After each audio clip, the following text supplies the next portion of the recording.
Dalam sebuah perjalanan ketika di Jakarta, ada salah satu teman yang menemani saya di kendaraan. Dia bercerita. Dia cerita tentang serba-serbi dunia di Jakarta.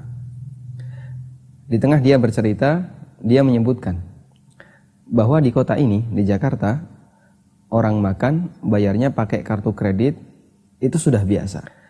Spontan saya terheran. Allahu Akbar. Masya Allah, ada orang yang makan pakai kartu kredit.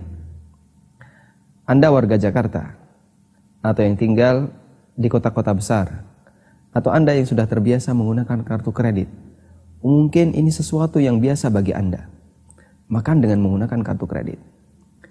Tapi terus terang, ini sesuatu yang mengherankan bagi saya. Anda boleh bilang saya katrok, Anda boleh bilang saya orang desa, tidak pernah mendengar ada ceritanya orang makan pakai kartu kredit. Tapi ada yang aneh bagi diri saya. Ketika ada orang yang makan, tapi membayarnya pakai ngutang. Dan ini pertama kali saya mendengarnya di zaman ini. Semiskin inikah penduduk Indonesia? Separah inikah kondisi ekonomi masyarakat Indonesia? Untuk hanya bisa makan, dia harus utang.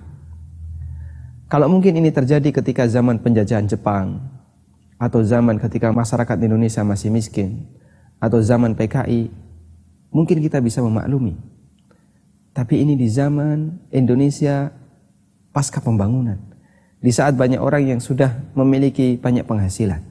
Sehingga tidak salah jika kemudian saya memiliki sedikit dugaan.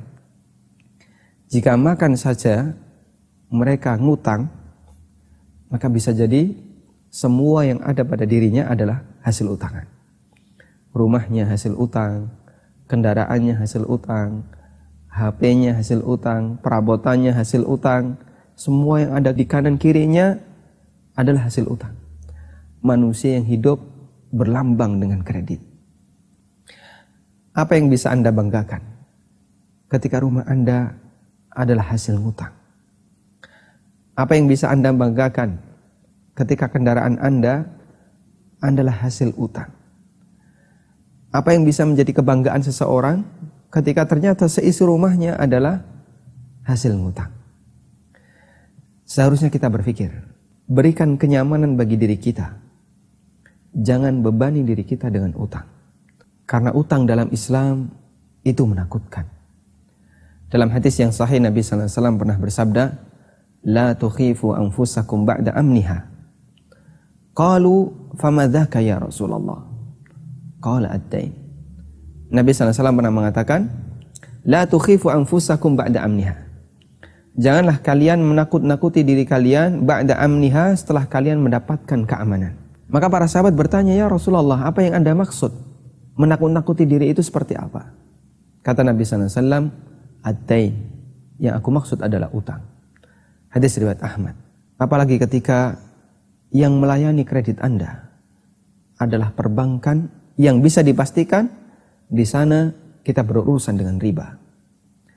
Anda tidak perlu malu terlihat miskin, tapi malulah Anda ketika Anda berpura-pura kaya dengan cara riba.